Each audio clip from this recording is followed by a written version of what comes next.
আমাদের ভেতরে একটা ইন্ট্রুসিভ মেমোরি আসবে বা বারবার একটা রিপিটেটিভ স্মৃতি বলতে পারেন বা দুঃস্বপ্ন রাতের ঘুমের ভেতরে অথবা কিছু চিন্তা চলে আসতে থাকবে।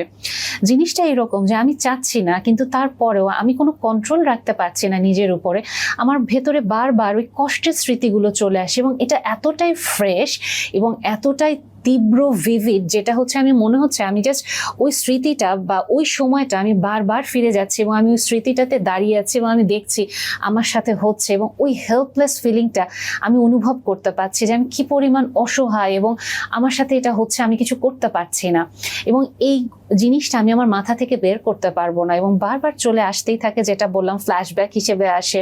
বা আমার দুঃস্বপ্নের ভিতরে চলে আসে, আমি হয়তো চিৎকার করে ঘুম থেকে উঠে যাচ্ছি। আরেকটা যেটা সাধারণত হয় যে আমাদের একটা অ্যাভয়েডেন্স টেন্ডেন্সি চলে আসে, যেই ঘটনাটা যেই জায়গাটাতে হয়েছে, যেই সময়টাতে হয়েছে বা যেই পরিস্থিতিতে হয়েছে, আমরা ওটার একটা কল্পনা তৈরি করে ফেলি এবং আমরা বারবার ওই স্মৃতিগুলো অ্যাভয়েড করার ট্রাই করি বা ওই জায়গাটা অ্যাভয়েড করার ট্রাই করি